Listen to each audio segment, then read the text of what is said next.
Hi everybody, my name is Sandy and I welcome you to the Old Time Patterns YouTube channel. So I was planning on doing this next video about the slash and spread method for resizing patterns, but then I realized that having a good understanding of ease and standard measurements is a really important topic, so I wanted to do this one first. So today I'm going to talk to you about ease and standard measurement charts so you can have a better understanding of how much you need to adjust your patterns. And then the next video I do will be about the slash and spread method for resizing patterns. Just so you know, I will be doing a matching blog post about today's topic, and that will be available on the website for you to reference as well.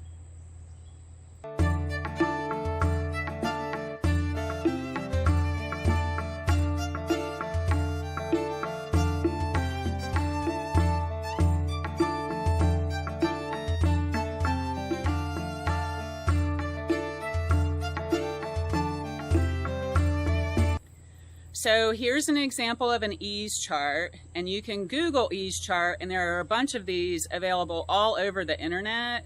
The numbers are pretty much the same on all of them. If there are differences, they won't be very large differences. Now keep in mind, this chart is only for fabrics that don't stretch. If you're working with stretch fabrics, you can do pretty much anything you want. For the first line, we have close fitting, and they have measurements for the dresses and blouses column and for the pants column. They don't have measurements for the jackets and coats column because it would just be pretty rare to have a close fitting jacket or coat. They would just be really tight. The discrepancy I have with this chart is that you will never have zero ease. If you made a dress or blouse with zero ease, you wouldn't be able to breathe.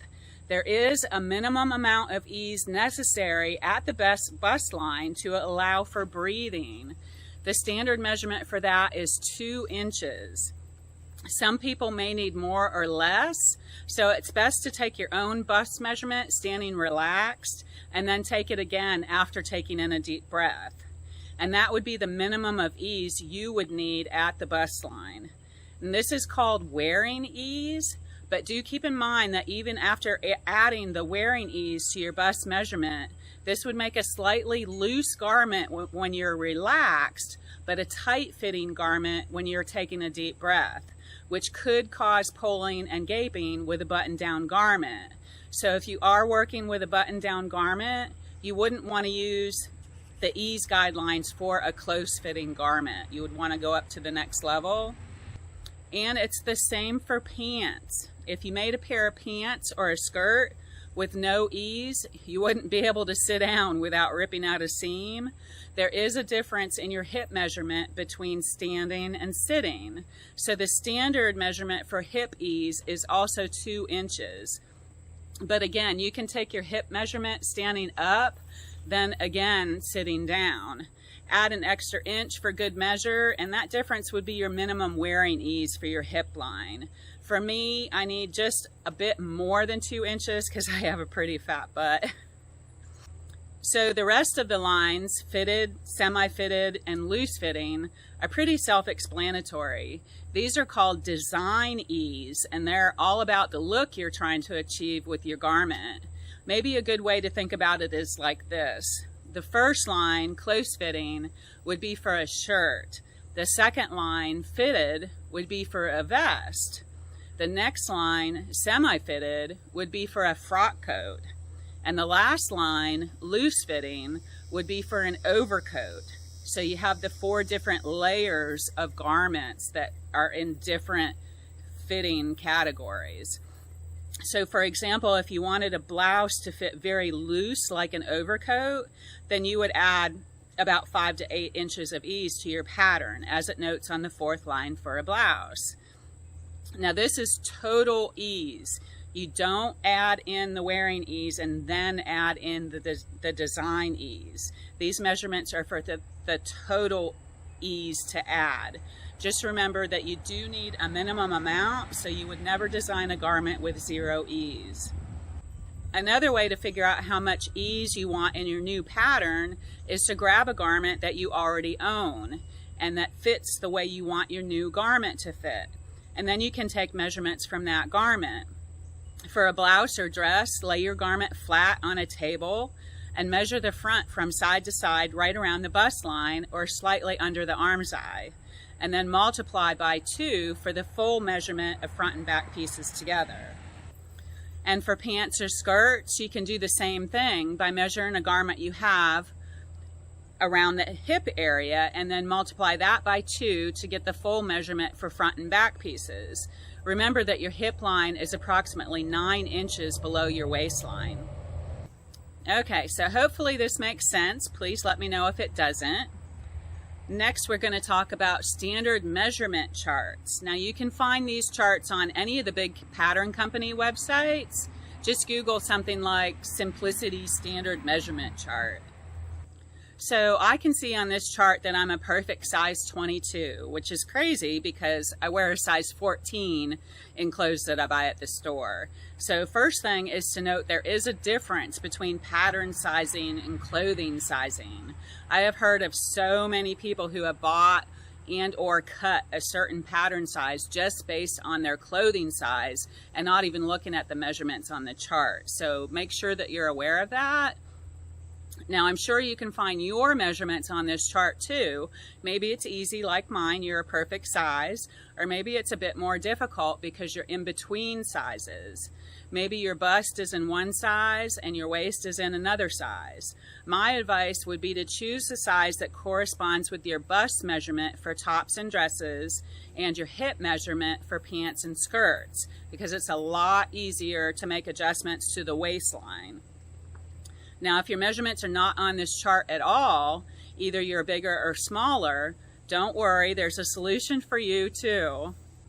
You can extend this chart up or down, whichever way you need to go.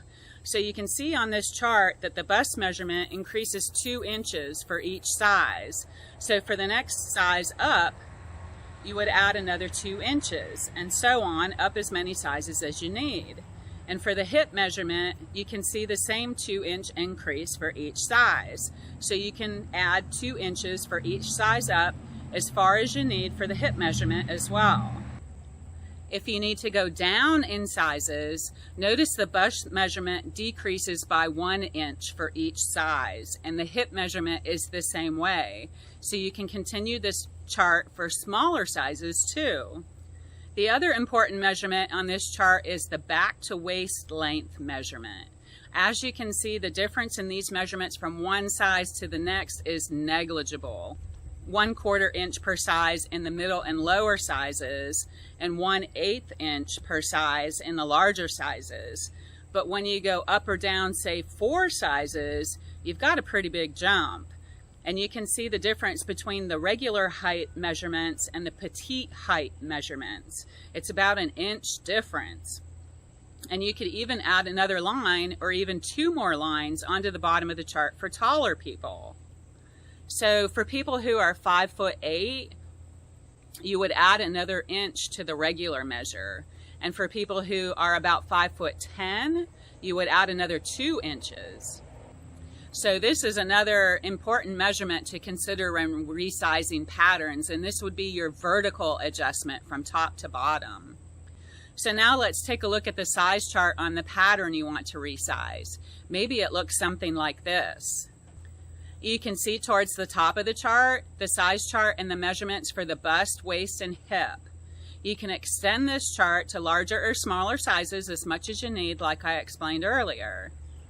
Now take a look towards the bottom where it says finished garment measurements. For example, we will look at the largest size. The largest size is a bust 42. You see that at the top. Then under finished measurements towards the bottom, it says bust 45. So this pattern is allowing 3 inches of ease for the bust line. Now, earlier in this video, I explained the minimum wearing ease for the bust line should be 2 inches. So you can see from the finished measurements that this garment is meant to be a little tighter.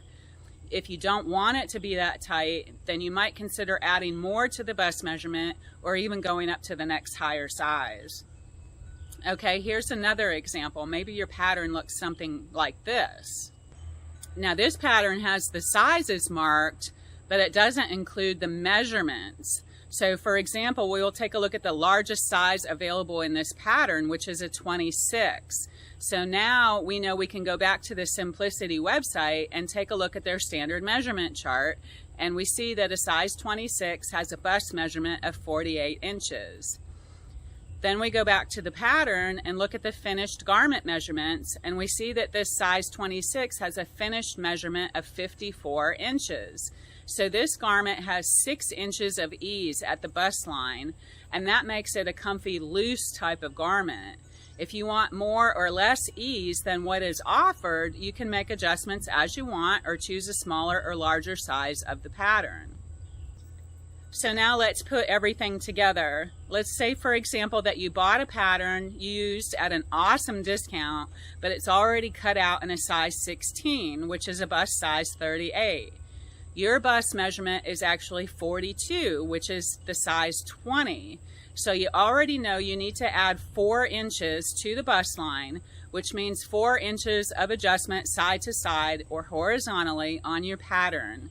You can also see that the difference in the back neck to waist measure between the two sizes from size 16 to size 20 is a ½ inch. So we also need to adjust our pattern by ½ inch from top to bottom, or the vertical adjustment. Then we look at the ease allowed for in the pattern. The ease for this pattern is 3 inches at the bust line. So if you want more or less ease, then you can adjust your measurements accordingly. So now you know how to figure out how much pattern adjustment you need for resizing your patterns. I hope this all makes sense. Again, if it doesn't, please let me know. I really hope this video has been helpful to you, and thanks so much for joining me today. Take care and happy sewing.